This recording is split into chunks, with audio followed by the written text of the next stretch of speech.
Well, hello everyone. How's everyone doing today? We good? I'm going to attempt to take you on a small journey today. We're going to go across the world to a little place called East London in South Africa. But before we do that, I Am Second. Who's never, just a show of hands, who's never heard of I Am Second before? A couple of us in the room? Yeah, a couple of us? Awesome. Well, I Am Second, if you haven't gathered already, is a viral video ministry, a multimedia ministry, which promotes the story of testimony. We're very passionate at I Am Second about training and equipping people for the power of your own testimony. We want to teach people that there's power in your story, there's power in my story, there's power in their story, and there's power in his story.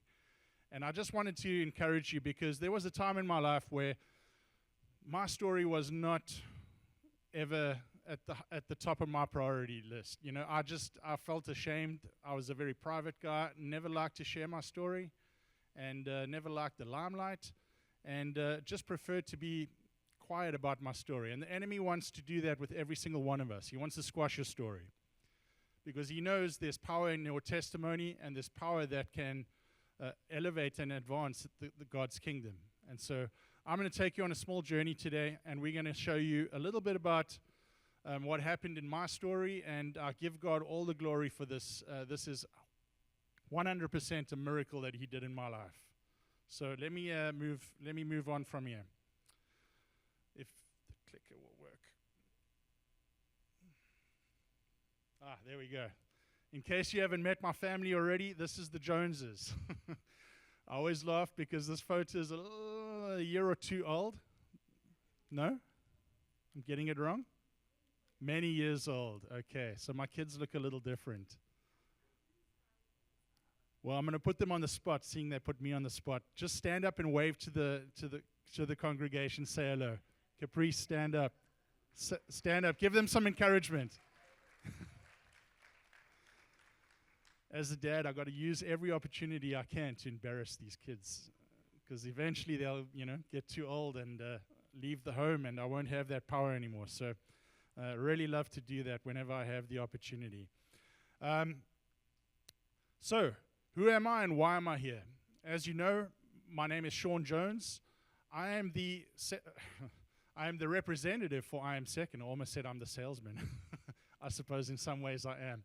But yes, we travel across Canada promoting the story of testimonies, right?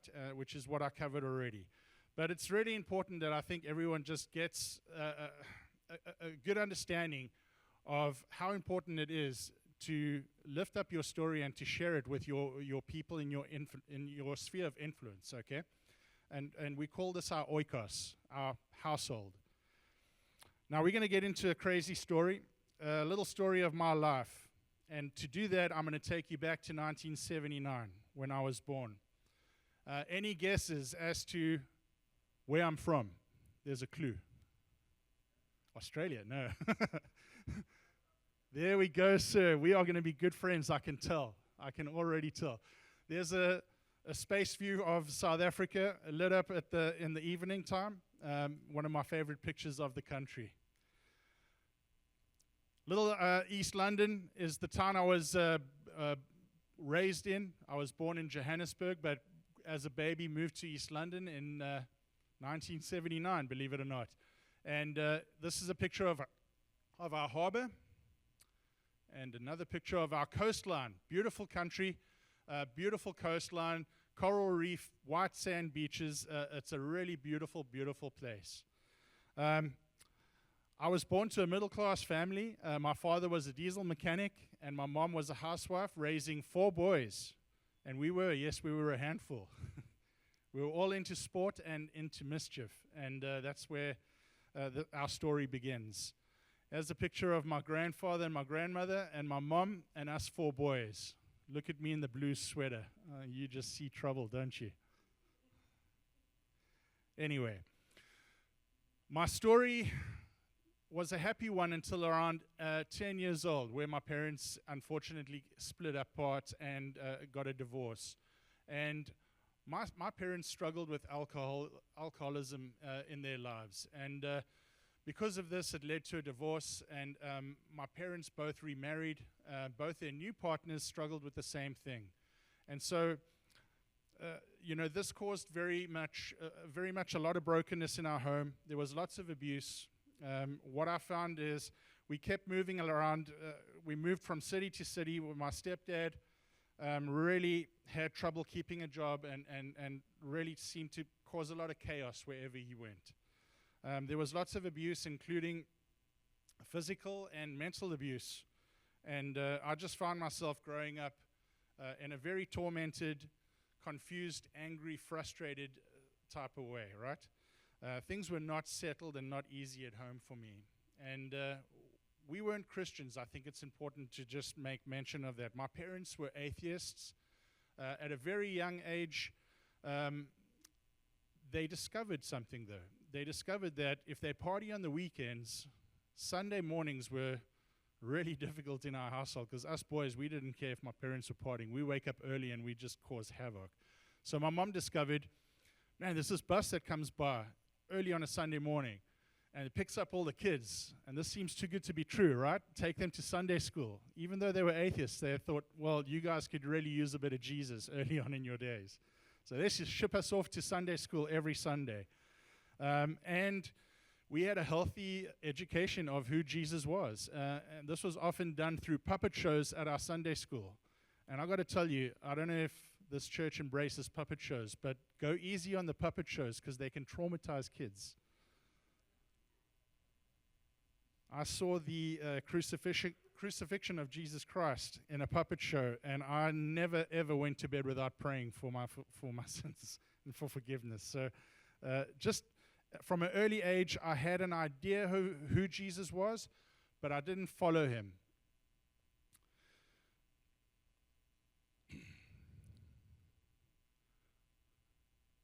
One of the things I did do when I started growing up is I made a decision early. I'm going to never walk in my parents' footsteps. I felt like if my happiness is a priority, I have to make it my priority number one. And I lived a life a little bit selfish. I wanted to pursue my own joy, my own happiness, my own fulfillment. One of the ways I did this was through sport. And I felt like, okay, I'm going to do everything in my power to be the best version of myself. As you can tell, I'm a nice, big, tall guy. On the rugby field, that serves you very well. I was very fast. I used to run the 100 meters in 11 seconds. That was pretty quick, so it served me well on the rugby field. I had a dream of playing professional rugby. I worked really hard towards this dream, and one of the things I did was played first division club rugby, which is the highest level of club rugby before you make the professionals. 1 year I got selected for trials, and much to my shock and my surprise, I got selected for the team. My happiness was well within the palm of my hand, and I could really sort of just reach out and almost taste it. And just so happened, God had a different plan for me, though, and it wasn't rugby. I got into a really serious car accident while traveling down to the coast with a friend of mine in a pickup truck. We ended up having a very serious car accident. We rolled several times, and I sustained some very, very big injuries. Injuries to my arms, to my legs, to my head. I was patched up pretty good, and I didn't play rugby. I lost my spot in the team. And I was just very, very down. I hesitate to say depressed, because I would still taste a lot more loss in my life, but I could just say that I was very, very down because I thought that this was going to be my opportunity, and I felt like it was taken away from me. Well, I moved on from rugby, and I decided that, one more picture of me right after my border trials. Look how exhausted I was. You never come off a rugby field unless you're bleeding or barely breathing. And this was one of those examples. But after rugby, my life did go on. I felt like, okay, if I'm still in control of my own happiness and my own joy, I'm going to do whatever I can to pursue this. And I felt like, well, maybe if I met the perfect person, right?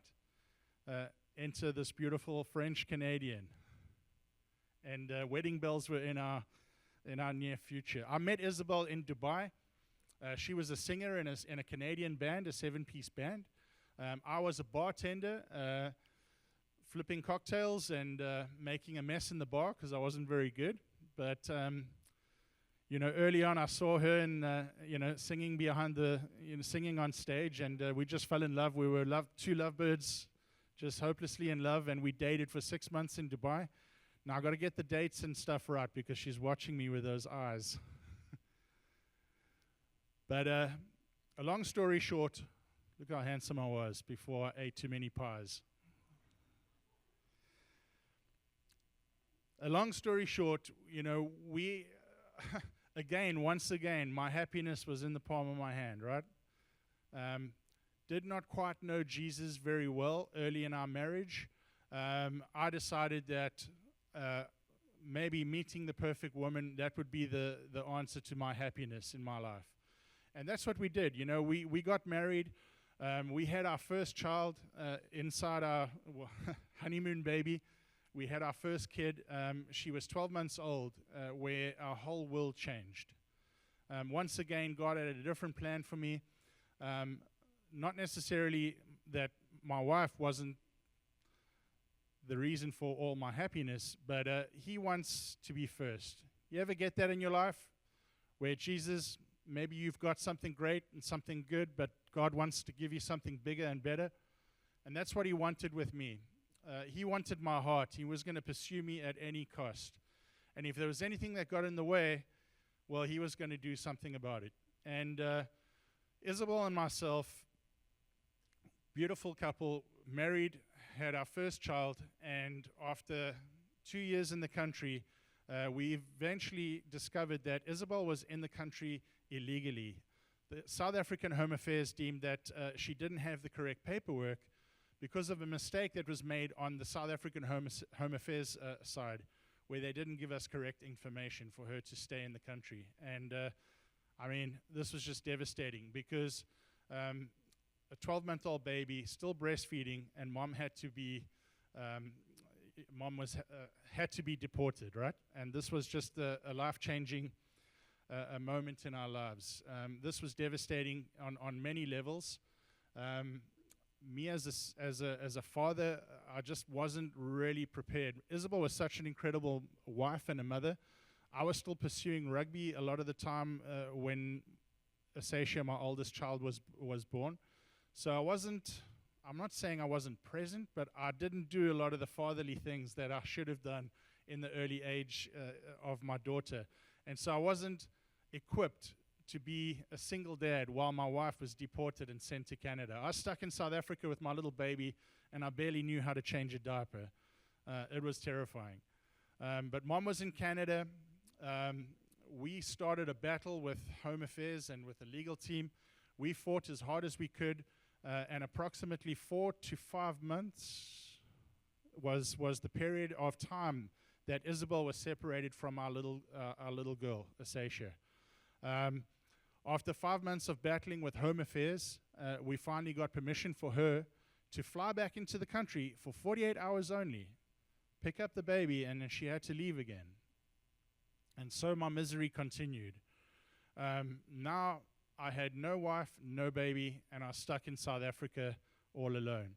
Depressed, I had no job. I quit my job because I figured I'm done with South Africa. I'm so angry with the country. I'm going to apply for my visa, and I'm flying to Canada. I'm going to go and join them. Much to my shock and surprise, unfortunately, it wasn't as easy as I thought. And entry into Canada was denied for me. And they just didn't like the story. They didn't like the story about my wife being in the country illegally. They didn't like the story about how she got deported. And they just made the decision that there was going to be no easy way for me to get back to my family. So we were separated by two governments. Canadian government wouldn't let me in, and South African government wouldn't let her in. And so my story continued. Month by month went by, and just seemed like there was no answer. There was no way for us to get back together. And This was the darkest days of my life. I sunk into a deep depression. I didn't know, how is this thing going to get sorted out? I called on God's name. People prayed for me. Nothing seemed to work. I was living at my brother's house. My brother lived in a little farmhouse, and this is important, the detail, because you'll figure it out later. But my brother's name's Gareth, and he lived in a little farmhouse about 40-minute drive outside of town. I don't even know how he got the lease to rent there, because it was mostly farm workers that lived on one street in the middle of nowhere. There's about 10 houses. And my brother rented this place, and I was just living in a room in his house. And it suited me fine because it was nice and far out of town. I didn't want to be anywhere near town where people could ask me about my family, because I just started crying straight away. I was just so depressed. Well, 10 months went by, friends. 10 months separated from my wife and my child, and I was just miserable. I had no answer to this situation, and I didn't know what to do. And I remember very clearly one evening just praying and calling out on God's name and just saying, Lord, if you are real, I need to know you. I need to know a sign. I need to see a sign right now. If you're real, you need to show yourself to me, because I'm all out of hope and I don't know where else to turn. I prayed that prayer, and it was probably about a week afterwards. Some random, strange guy rocked up at my brother's house, and he did not have a vehicle. My brother says, some guy's at the door, he walked here.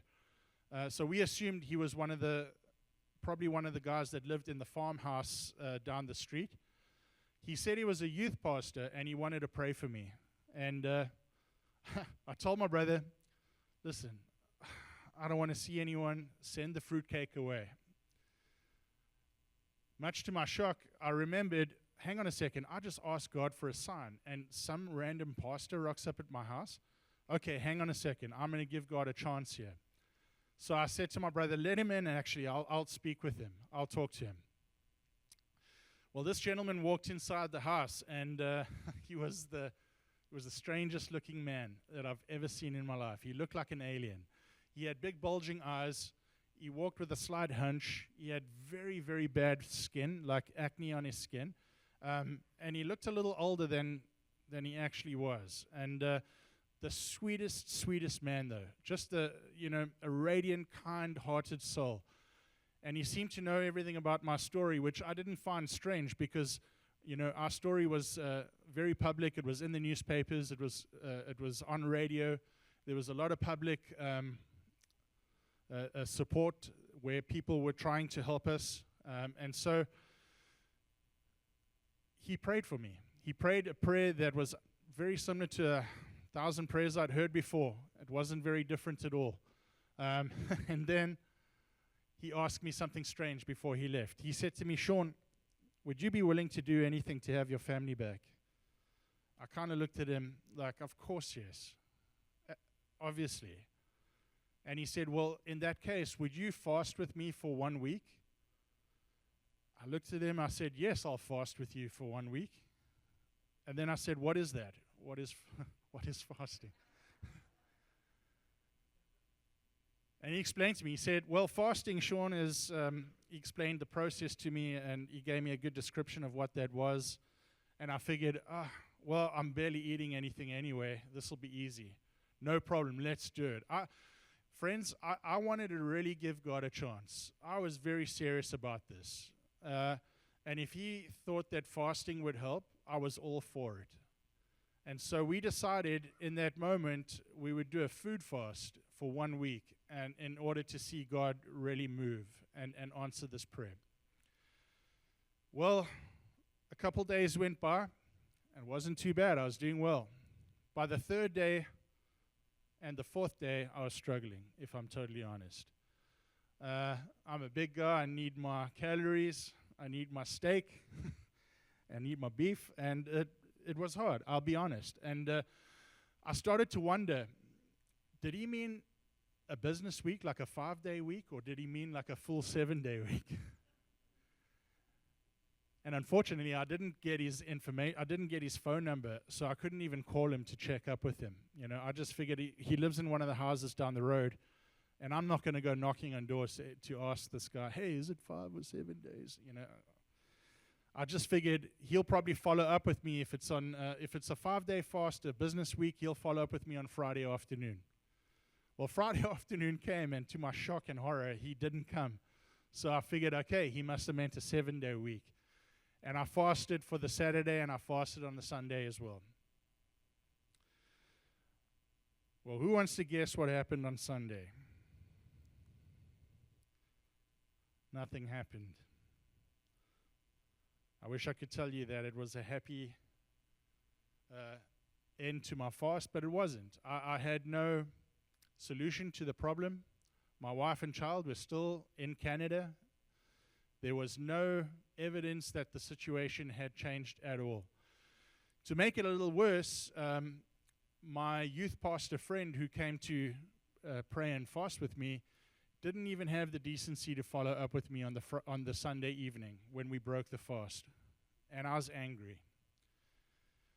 I don't know about you guys, but when you're angry, I tend to throw a bit of a fit, I end up sulking, throwing a tantrum. Man, I cussed God, and I said some bad things that I'm not proud of. But I was really disappointed, and I was just angry because he had not answered my prayer and my fast. But that is sometimes how God works. He works in the very last minute, in the last moment when you really feel like there's hope is all but lost. And Monday morning when I woke up to my cell phone ringing, and it was the South African Home Affairs. And I can't describe how I felt, but it almost felt like the blood in my veins went cold. I just couldn't believe, is this really happening? Like, are these guys? You must know, the South African Home Affairs doesn't call anybody. You call them, and you sit and you wait for 2 hours in the hope that you might speak to someone. So for them calling me, it was a big deal. I was kind of stressed and worried because I figured, wonder what they want.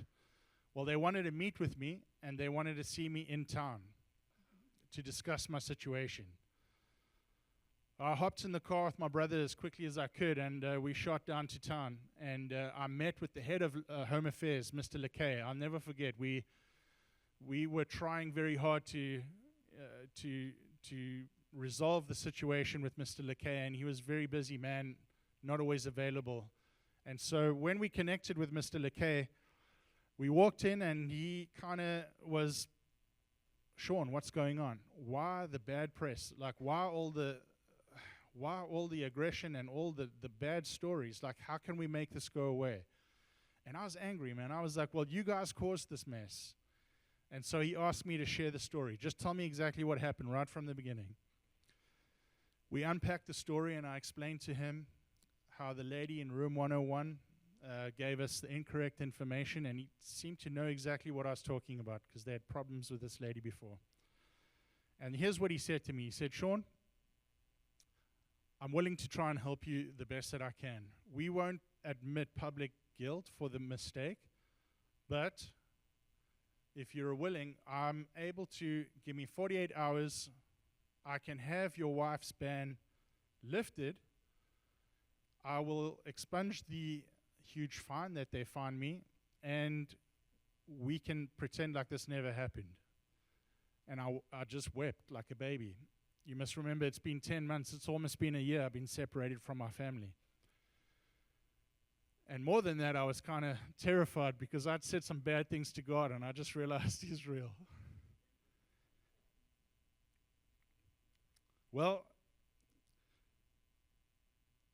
I accepted the deal. I jumped in my car, with my brother. Couldn't wait to share with the rest of my family that this nightmare was finally over. And I couldn't wait to get my arms and wrap them around this youth pastor, this strange man that just rocked up at my door. We got back home, and I was on a mission to find him, and I went knocking at each door on the street where my brother lived. He was easy to describe because he was such a strange-looking fellow, right? Bulging eyes like a goldfish, funny hunchback, bad skin. Well, I described him to each person that I knocked at each door, and nobody knew who I was talking about. Nobody could, there was no explanation. I went back to my brother and I said, "Are you sure he didn't drive? Because there's no way he could have walked there." Gareth said, "No, he walked. He had no car." I don't know about you, friends, but I believe in angels. So for me, I felt like God really blessed me with an angel that time. And it was just weird that he used somebody like this fellow who was easy to describe. Sometimes you think your angel might have wings and look stunning and beautiful like David or Gabriel. In my case, it wasn't the case, but nevertheless, I can't wait to meet that fellow one day in heaven and just thank him for what he did. It didn't take long. It was about a week afterwards. I think I had my wife and child back in the country, and we were reunited. Thank you. Well, I was hungry to make it up to God, right? I said some bad things to him, and I was terrified. I was like, man, he can strike me down at any minute, and I'm going to serve him. I told my wife, I don't know if you remember, I said to you, when you get back, we're going to church. We're not going to miss an opportunity to serve Jesus. And that's what we did. When we got back, when Isabel got back from Canada, we were regular in church. She was in the worship team. She was worshiping the Lord in front of 2,000 people, a big church that we attended. And she was just glowing. She was doing so many good things in ministry. And I was in church and serving, but I just felt like I just didn't feel like I fit in. I felt like there was something bigger, something that I was meant to be a part of. And so I started my journey in prayer. I started praying and asking the Lord, where are you going to use me? What is my calling? What is my destiny? I want to glow like my wife glows when she serves you. And I didn't hear anything. And I just caution you guys, because sometimes you pray and you want to know what your destiny and what your goal is. Sometimes you'll pray and you might not be ready to hear it, or what it is might be too big and it might scare you. And that's what happened with me.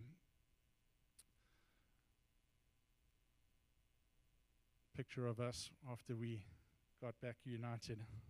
But yes, I prayed, and God just never seemed to answer this prayer. And I served him. I still came to church. Things were going well. But I knew there was something more. I knew there was something deeper, something bigger that he wanted me to be a part of. And I didn't know what that was. And then one afternoon, a very close spiritual friend of ours named Renee. Well, Renee called me up and he said to me, "Shawn, God's given me a vision of your future. He's got something big planned for you and Isabel, and you better get to the farm. Come and visit us, and I'll tell you what it is." And we were excited, man. We were so excited. This friend lived about 2.5, 3 hours away. We decided to go and spend a Christmas with him. This was around December time, so we jumped in the car and we shot down to the farm. He was a farmer. And we went and spent time on the farm with him. And I tell you, when I stopped the car and got on his property, I barely switched the car off. I jumped out, and I remember just approaching him in the driveway. I was so excited because I'd been praying for years. I ran up to him. I said, "Renee, tell me what it is right now. Like I have to know, brother. Share with me, what is this vision?" And I remember we were still in the driveway where he shared with me. He said, "Yes, it's exciting. It's so exciting. You know, God showed me that he's going to open the door for Canada. You and your family are going to be moving to Canada, and you're going to serve him there." Now, you must understand, we'd been trying to move to Canada for 10 years, but the door just never opened. The situation just always seemed out of reach. So to receive this news was like, wow, that's a miracle. That's awesome. And then he said to me, God also showed me that you guys are going to buy a house. You're not going to rent. You're going to get into the housing market. He's going to help you buy a house. You'll own your own house. And I'm like, what? praise the Lord. Like, that is incredible. That's insane. It was always a dream, which was never achievable in South Africa, just with, our financial situation and the housing market being so expensive. It was just, and now to own a house in Canada, I'm like, are you sure? Did he say? He said, Shawn, he showed me. And then he said, Isabel will be in ministry and she'll be worshiping again, like back in the worship team, because she had taken a season of rest away from the worship team. And that was amazing. And I kept giving God all the praise and the worship.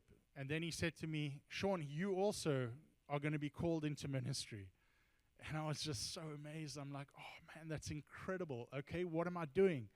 And he said to me, he showed me that you'll be planting churches and speaking to thousands of people.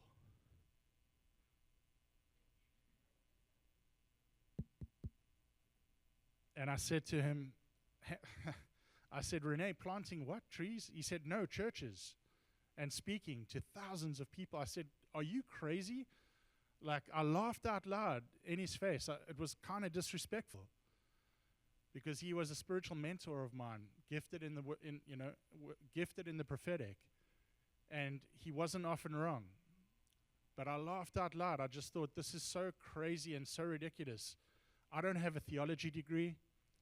I've never even spoken to 50 people, let alone 1,000 people.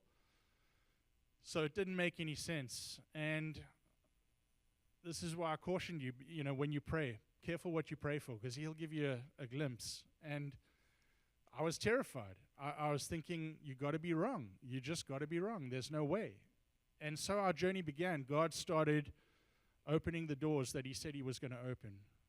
It was a few months after this trip that my company randomly offered me a transfer. I wasn't even asking. The company I was working for came to me and said, hey, man, do you want to go to Canada still? And I was like, of course, yes, we would love to go to. And they said, well, we would like to offer you an opportunity to transfer internally. God paid for everything.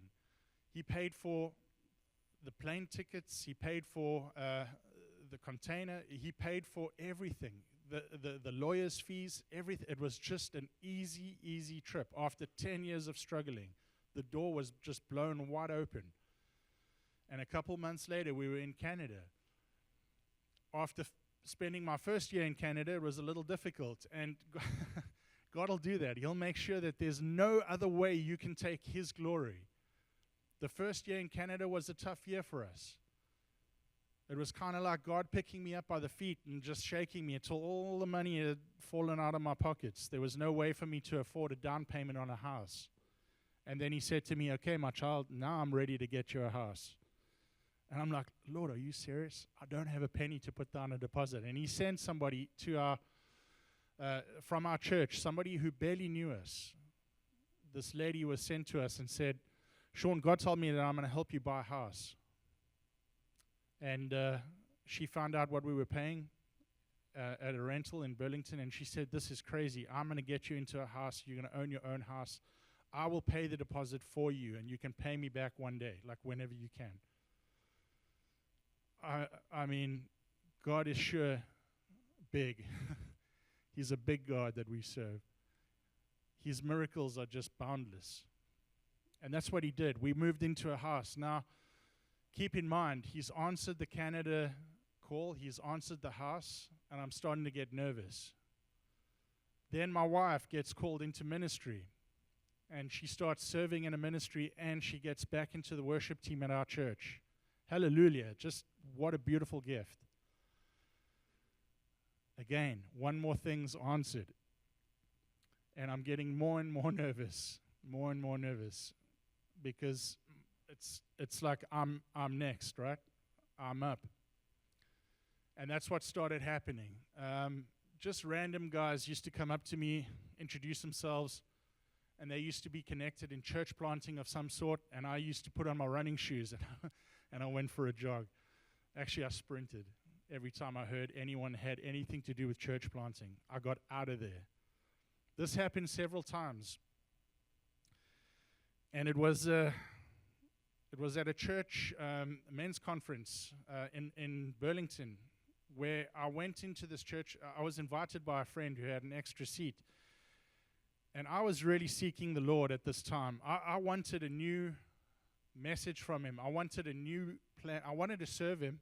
I was in Canada. I'd been reaping the benefits from all these blessings, but I wanted to give back. I wanted to serve Him where He wanted me to be. And I just couldn't see that being in church planting and thousands of people. Like, that just didn't make any sense to me.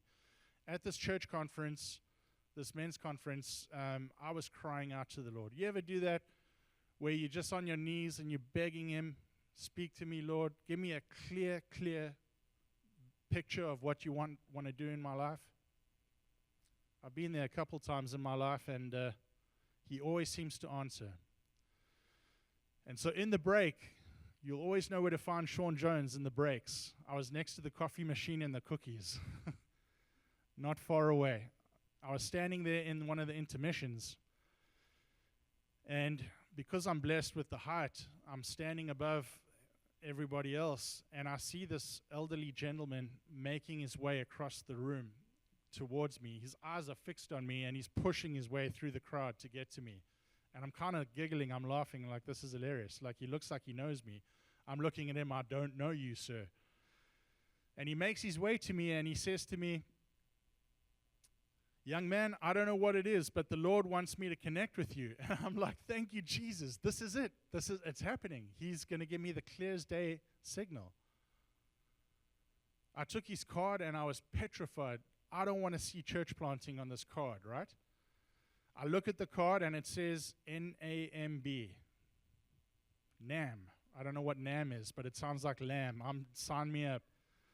I'm down. I think you're laughing because you know what NAM is. Anyway, luckily, God protected me from Googling NAM. I didn't do it. I met with this gentleman a few days after the conference, and I was very excited to hear about what he has to say. Well, we met for lunch, and we had already ordered lunch, so I couldn't run away. Lunch was just about to be served, and we got into the conversation, and I asked him, I said, what is NAM? And he said to me, North American Mission Board. I said, oh, great. Okay, what do you guys do? And he said to me, we're a foundation that supports church-raising ministries, church planting ministries in Canada. And everything inside me sank. I just could not believe it was happening again. Like, you want clarity, you don't get more clear than that. The Lord is giving me time after time the same message, and I keep running. Well, I finished lunch at least, and then I went for a run again. I was just terrified. And about that time, we were settling in the new house that we just moved into in Kitchener. And friends, I was brand new in the city. We hardly knew anyone in Kitchener. I had one friend that I'd made at church. He was actually at my house helping us paint the house that we were, that before we moved in. He could see something was eating me up inside, and he kind of asked me, his name's Jeremy, and he asked me, he said, what's the deal, bro? You seem down. And I didn't want to just regurgitate my garbage, to him while I'm painting. He said to me, why don't we go for lunch and you tell me all about it? That's what we did. We went out for sushi, and just before lunch arrived, I started to share the story with him. And I told him, I said, God gave me this prophetic word, and I just can't seem to get my head around it. Like, God says He wants me in a ministry where I'm planting churches and speaking to thousands of people. And I just keep running away from every person that hands me a church planting business card. At that point, Jeremy started laughing out loud. He could not believe what I was telling him. And I said to him, what is so funny? Like, what is the deal? And he said to me, Shawn, you know what I do, right? I said, you're a missionary for I Am Second, because he always used to wear the logos and the shirts and stuff. And he said to me, no, like, well, yes, but I Am Second is a part of our ministry, but the real thing I do, I represent E3. And I said to him, E what? E3. He said, yes, the organization called E3. Evangelize, equip, and establish. And I'm like, establish what? He says, the local church. I'm a church planting missionary. So, friends, I just so deflated. Everything came out of me again, and I just realized if the Lord is going to go to that extent, that the only friend I had at the time in Kitchener would be a church planting missionary, I better start listening before he sends a whale or something to swallow me. And so that's what I did. Jeremy made it really easy for me. He said, Shawn, what is the big deal? Release it, give it to God. Just follow, come and serve as a volunteer. You don't even have to quit your job. Just come and serve and see if it's something you enjoy doing, which is what I did. I went to a 4-day intensive training, and I just got a taste of what these guys were doing, and I fell absolutely head over heels in love with this ministry. And that's what they did, church planting all across the world, including Canada. And through the ministry of I Am Second, which I represent now, what do? Our videos go viral. They speak to thousands, millions of people. And I just love God so much because isn't He a great God that He would answer every single part of the word to the T, right? No, this is similar or this is similar. This is exactly what He said I was called to do. And so after many years of working for the company I was working for in the corporate world, I was a corporate salesman for a company called Hilti. We sold construction equipment. I landed that ship and became full-time with I Am Second beginning of this year. And I've never looked back. It's just, I'm giving my life to this, right? We served as a volunteer for about 5 years, but we do this now full-time as missionaries. And so, after receiving my Canadian citizenship, I ensured there's no way I'm going anywhere. I'm one of you. I have a funny accent, but I promise you I'm Canadian. And I'm just thrilled to do this. God has just shown me that if we take our shame and everything every reason why we think we can't do something, if we take that and we lay it down at His feet, He'll bless it, and He'll give us the strength, and He'll give us, He'll give us everything that we need in order to accomplish what He's called us to do. So I come to a verse, sort of a verse that I live by now that I'm in the ministry, and it's 2 Corinthians 5:17-21. Let me just read it for you. Therefore, if anyone is in Christ, the new creation has come, the old is gone, the new is here. All this is from God, who reconciled us to Himself through Christ and gave us the ministry of reconciliation, that God was reconciling the world to Himself in Christ, not counting people's sins against them. And He has committed to us the message of reconciliation. We are therefore Christ's ambassadors, as though God were making His appeal through us. We implore you on Christ's behalf, be reconciled.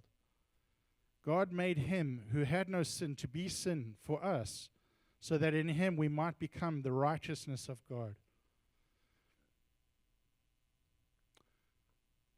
Friends, the Great Commission is every single Christian's responsibility. I hate to say this.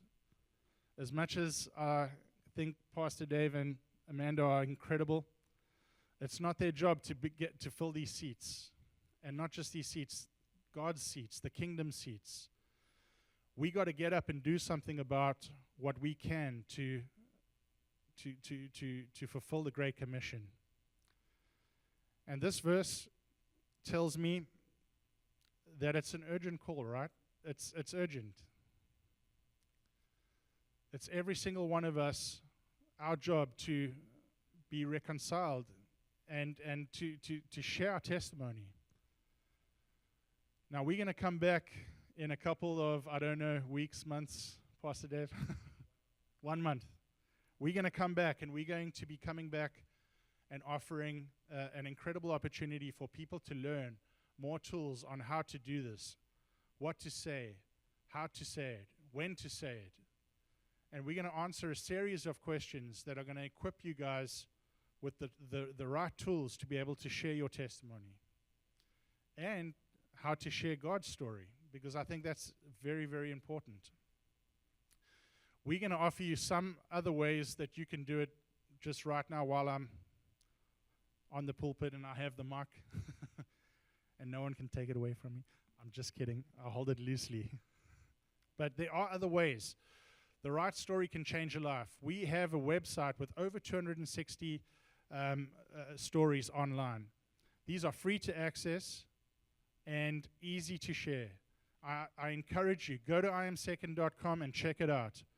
There are stories for every scenario you can think of: anxiety, depression, substance abuse. There's so many different types of stories. If you have a friend or a family member that's struggling with something, share one of these videos. See what God will do.